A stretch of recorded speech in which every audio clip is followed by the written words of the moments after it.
Assalamualaikum warahmatullahi wabarakatuh. Kembali lagi di ISK Podcast. Di sini bersama saya Zakia Rosidah dan di sini saya ditemani oleh Bapak Rismawan dari FKDK, yakni Forum Komunikasi Disabilitas Kudus. Oke, mungkin Pak Rismawan bisa memperkenalkan diri terlebih dahulu. Oke, selamat pagi teman-teman semuanya, sahabat ISK. Perkenalkan, nama saya Rismawan Yulianto. Umur saya nggak usah disebut ya Mbak ya. Terserah Pak. Umur saya 40 tahun dan saya lahir asli Kudus dan besar di Kudus. Nah gitu ya. Jadi selama ini saya menjabat sebagai Ketua Forum Komunikasi Disabilitas Kudus atau FKDK. Mbak Rosi sudah 2 kali menjabat ini Mbak. 2 kali menjabat, 2 Yeah. kali jabatan ya. Cukup ya Mbak ya perkenalannya. Oke, sudah cukup. Terima kasih Bapak Rismawan. Saya panggil Bapak gak apa-apa nih Pak? Gak apa-apa, emang udah Udah bapak-bapak. Oke, terima kasih Bapak Rismawan atas perkenalannya. Ngomong-ngomong mengenai FKDK nih Pak, banyak orang yang mungkin belum tahu ya, warga masyarakat di Kudus ini, apa sih itu FKDK? FKDK.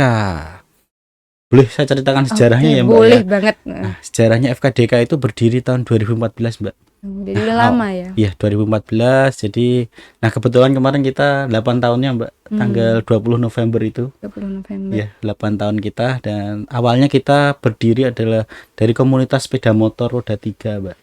Tadinya kita berlima.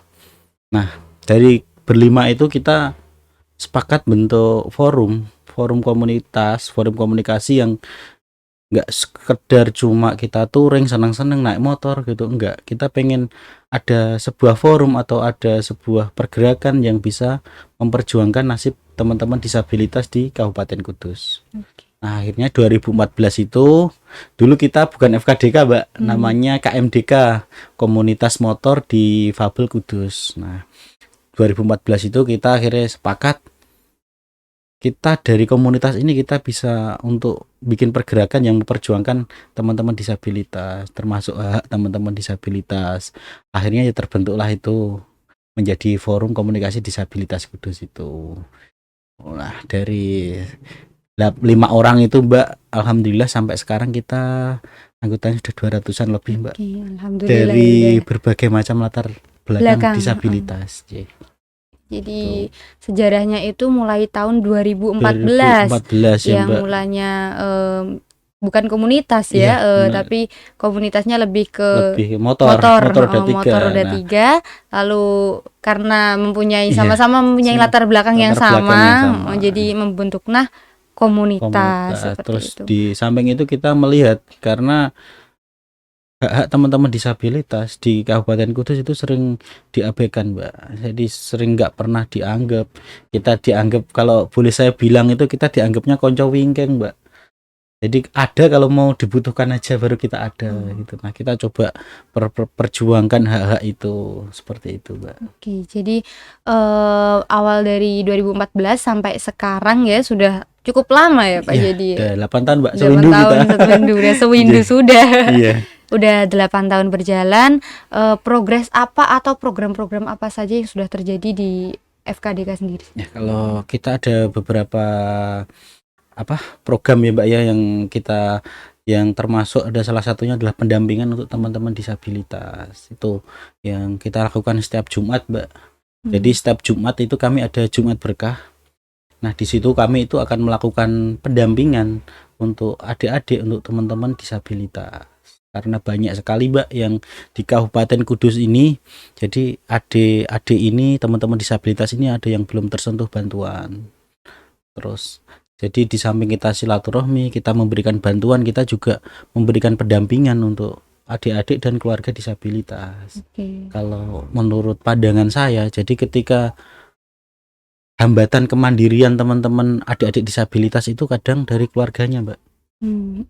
Jadi mereka yang pertama mungkin keluarganya ini malu, dikucilkan terus kadang ini kasihan. Nah, itu yang menghambat kemandirian teman-teman disabilitas. Nah, di situ kita hadir setiap Jumat, kita melakukan pendampingan supaya adik ini minimal bisa disekolahkan, bisa mandiri, mempunyai keterampilan yang akhirnya bisa menghidupi dirinya sendiri. Nah, itu salah satu program kami yang tentunya juga yang tergabung di anggota kami, kita bekali dengan sumber daya yang mumpuni yang ya. mumpuni Mbak, termasuk untuk perkembangan zaman, termasuk digital marketing dan lain-lain. Nah, kita bekali mereka dengan itu supaya mereka nggak ketinggalan zaman seperti itu. Terus apalagi di saat pandemi ya Mbak Rosi ya, saat pandemi seperti ini ya. Jadi teman-teman cuma punya pilihan satu pekerjaan. Nah, kalau selama pandemi kemarin kebanyakan teman-teman itu menjahit, akhirnya kan mata pencahariannya kan cuman Ya, stuck satu, nggak satu. bisa ada alternatif lain. Nah, kita bekali mereka dengan itu supaya bisa inilah nggak terpengaruh dengan pandemi itu seperti itu Ya, Mbak. jadi lebih ke untuk saat ini program yang sudah berjalan itu ada Jumat Berkah tadi ya yang Jumat telah Berkah. disebutkan bahwa setiap hari Jumat itu ada pembinaan ya, pendampingan, bukan pembinaan, pendampingan. Oke, maaf. Jadi ada pendampingan kepada adik-adik disabilitas atau berat disabilitas. gitu Mbak. Oke, jadi karena seorang disabilitas juga mungkin ada tekanan dari keluarga, ada dipandang sebelah mata atau bagaimana, mungkin butuh support ya bahwa dirinya itu bisa. Jadi butuh pendampingan untuk saat ini seperti itu ya Pak. Iya, ya akhirnya ya banyak yang tersadar dari keluarganya. Akhirnya ibaratnya mau menyekolahkan adik-adik disabilitas ini sesuai dengan bakat dan minatnya itu seperti itu. Nah, di samping itu juga kita edukasi juga Mbak untuk stakeholder di Kabupaten Kudus, pemerintah di Kabupaten Kudus untuk pentingnya pemenuhan dan perlindungan hak penyandang disabilitas di Kudus. Kita sering audiensi dengan stakeholder yang ada di Kabupaten Kudus, DPRD maupun Pak Bupati. Nah, alhamdulillah berhasil Mbak dengan diterbitkannya Perda Disabilitas nomor 20 tahun 2021 tentang perlindungan dan pemenuhan hak penyandang disabilitas. Kemarin tahun 2021 itu disahkan. Nah, itu perjuangan kita semua. Jadi nantinya perda ini bisa menjadikan payung hukum Mbak untuk pemenuhan hak penyandang disabilitas di Kabupaten Kudus. Seperti itu. Nah, yang kita tunggu ini Mbak Rosi tinggal kebijakan dari pemerintah daerah untuk menerbitkan perbubnya. Karena aturan teknis sudah dibikin nih dalam bentuk perda. Nah, tinggal pelaksanaannya atau peraturan pelaksanaannya berupa perbubnya ini yang kita tunggu. Peraturan bupatinya ya. Jadi ditunggu di Pak Bupati ya. Ya mudah-mudahan Pak Bupati melihat ini terus langsung memerintahkan OPD-nya untuk bisa segera disusun perbubnya gitu. Dari latar belakang seperti itu dan sejarah tersebut, tujuan utamanya nih dibentuknya FKDK sendiri itu apa ya Pak? Tujuan utama adalah kita pengen ibaratnya kita pengen merubah, yang pertama kita pengen merubah stigma dulu Mbak. Mungkin kalau orang masyarakat di luar ngelihat seorang disabilitas itu adalah dulu stigmanya adalah harus dikasihani, harus dibantu. Enggak, kita pengen merubah itu Mbak. Ternyata teman-teman disabilitas juga bisa membantu yang lainnya. Nah, termasuk kegiatan Jumat Berkah itu tadi. Saya pengen merubah stigma itu. Nah, yang kedua, kita pengen mengingatkan untuk stakeholder pemangku jabatan di Kabupaten Kudus untuk lebih aware, untuk lebih peduli dengan hak penyandang disabilitas di Kudus. Tujuannya itu. Terus yang ketiga ya tentunya kan kita pasti silaturahmi sesama disabilitas di Kabupaten Kudus. Jadi tujuan utamanya tadi untuk membuka mata dunia ya bahwa penyandang disabilitas itu bukan untuk dikasihani. Iya, cukup teman-teman disabilitas ini cukup nggak usah dikasihani, diberikan kesempatan, diberikan ruang biar mereka berkembang dengan sendirinya. Gitu Mbak Rosi. Kan sama-sama manusia yang butuh. Cuman yang membedakan kita kan paling ya fisiknya. Cuman mungkin pikiran kita sama. Otak kita sama gitu Mbak Rosi. Masih mempunyai kesamaan. Jadi jangan memandang sebelah mata atau mengasihani ya lebihnya.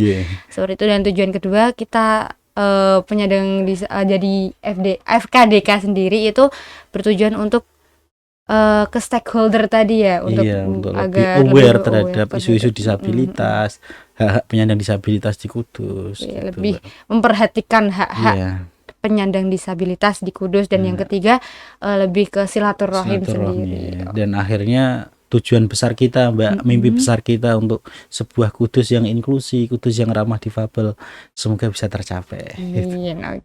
Tujuan besarnya seperti itu. Lalu apakah ketika ini mungkin teman-teman ada yang ingin gabung ke dalam komunitas FKDK, itu bagaimana? Mungkin bisa Untuk teman-teman disabilitas mungkin ya yang pengen bergabung, kita nggak menuntut syarat apa-apa Mbak. Untuk teman-teman difabel yang mau bergabung, bahkan ada anak-anak yang karena ibunya tertarik dengan kegiatan kita jadi ikut bergabung itu Mbak, anak sama ibunya gitu. Terus kita nggak pernah punya syarat apa-apa Mbak, yang penting yaitu tadi kita harus mungkin satu visi satu misi dulu ya Mbak, satu pemikiran untuk kemajuan difabel di Kabupaten Kudus. Terus untuk teman-teman yang mungkin bergabung menjadi volunteer atau relawan, monggo Mbak, kita selalu terbuka. Nggih, kita malah seneng, kita ngerasa bisa dilibatkan apa dibantu untuk teman-teman volunteer. Bisa nanti mungkin bisa silaturahmi ke kantor kami Mbak di Jalan Raya Kudus Pati kilometer 7 Tenggeles mencoba Kudus. Nah, monggo kalau mau tanya-tanya teman-teman yang berniat pengen relawan atau pengen membantu, kita sangat terbuka sekali Mbak. Untuk itu. Oke, jadi yang warga-warga sekitar yang ingin menjadi relawan maupun yang merasa ingin bergabung ke dalam FKDK sendiri langsung bisa datang ke kantornya ya Pak di Tenggeles. Di Tenggeles ya. Kalau ini dari 50 meter selatan pertigaan Tenggeles Mbak. Oke. Lalu ngomong-ngomong mengenai kegiatan di FKDK sendiri kan ada kegiatan ya yang setiap kegiatan itu pasti membutuhkan dana pastinya nih Pak. Ini penting nih. Nah, lalu bagaimana dana tersebut terkumpul untuk mengadakan kegiatan sendiri? Jadi kalau di kami Mbak itu masih nyambung ya dengan tadi, kalau teman-teman orientasinya pengen gabung di FKDK mendapat bantuan, salah. Karena dari kami emang organisasi mandiri, organisasi nirlaba, jadi semua dari kita, untuk kita semua. Jadi kalau pada saat pertemuan rutin itu Mbak, sebulan sekali itu, jadi setiap anggota emang saya bebankan untuk uang apa, jadi kalau kita namanya SIW Mbak, SIW, uang wajib ya, sarannya ya nggak besar sih, 20.000 per anggota. Nah itu ya untuk jalannya organisasi ya itu Mbak, dari per anggota itu tadi, termasuk untuk support kegiatan Jumat Berkah tadi ya dari sesama anggota itu tadi, saya anggota itu saya bebankan 20.000. Terus kalau emang tidak, mohon maaf, pas kebetulan tidak ada, kita tidak memaksa. Jadi kita subsidi silang lah Mbak, ibaratnya ya dari teman untuk teman sendiri gitu. Nah yang tadi kembali lagi tadi Mbak, tujuan utama kita yang pertama tadi ya, jadi kita pengen ngerubah stigma itu tadi. Jadi kalau dulu awalnya disabilitas itu harus dibantu, dikasihani, enggak, kita ajarkan teman-teman disabilitas untuk membantu yang lainnya, teman disabilitas lainnya, seperti itu. Jadi untuk dana sendiri itu dari masing-masing anggota Ketika ada kegiatan pun bukan ada dana dari pemerintah ataupun yang lain, tapi untuk dari mandiri ya. Termasuk yang ini Mbak, yang besok Desember ini hari disabilitas itu ya, alhamdulillah banyak CSR yang peduli Mbak. CSR perusahaan yang peduli terhadap FKDK, akhirnya ya kontribusi untuk membantu pelaksanaan acara besok ini. Oke, lalu untuk harapan yang ingin Bapak laksanakan, harapannya apa untuk kedepannya FKDK? Harapannya FKDK semoga bisa menjadi lebih maju Mbak, terus lebih bisa untuk membantu dan bermanfaat untuk teman-teman disabilitas di Kabupaten Kudus. Terus ya semoga inilah apa yang menjadi keinginan disabel di Kabupaten Kudus, difabel di Kabupaten Kudus bisa direalisasikan lewat FKDK. Mungkin kalaupun FKDK bisa bantu ya FKDK membantu semampunya, seperti itu Mbak. Jadi untuk kebersamaannya gitu, untuk kepentingan bersama juga ya untuk para difabel, harapannya seperti yang telah disampaikan oleh Bapak Rismawan tadi, agar lebih maju ke depannya, lebih sukses, lebih bisa bermanfaat untuk ini Mbak, bermanfaat terus untuk ya teman-teman difabel, lebih aware lagi lah Mbak untuk teman-teman difabel gitu. Oke, itu mungkin itu yang disampaikan atau ada tambahan lagi mungkin yang mungkin sedikit tambahan ya Mbak ya. Jadi mungkin kalau teman-teman sahabat ISK semua yang ada di luar sana menemui teman-teman disabilitas, mungkin jangan stigma negatif dulu ya Mbak ya. Harapan saya biarkan mereka berkembang dengan kemampuannya dia. Ya, kita coba ngerubah stigma itu, terus ternyata disabilitas juga bisa, disabilitas juga mampu. Terus pesan saya Mbak, mungkin untuk stakeholder atau pemerintahan yang ada di Kabupaten Kudus supaya lebih aware terhadap perlindungan hak teman-teman disabilitas di Kabupaten Kudus. Nah, seperti yang saya sampaikan tadi, untuk mimpi besar kami, tujuan besar kami bahwa Kudus ini akan menjadi kabupaten yang inklusi, yang ramah disabilitas, semoga bisa tercapai. Gitu, Mbak Rosi. Oke, terima kasih Bapak Rismawan atas waktunya yang telah diberikan. Saya Zakia Rosida pamit undur diri. Apabila terdapat kesalahan, saya juga mohon maaf. Wassalamualaikum warahmatullahi wabarakatuh. Salam inklusi, Mbak. Salam inklusi kayak gini, oke.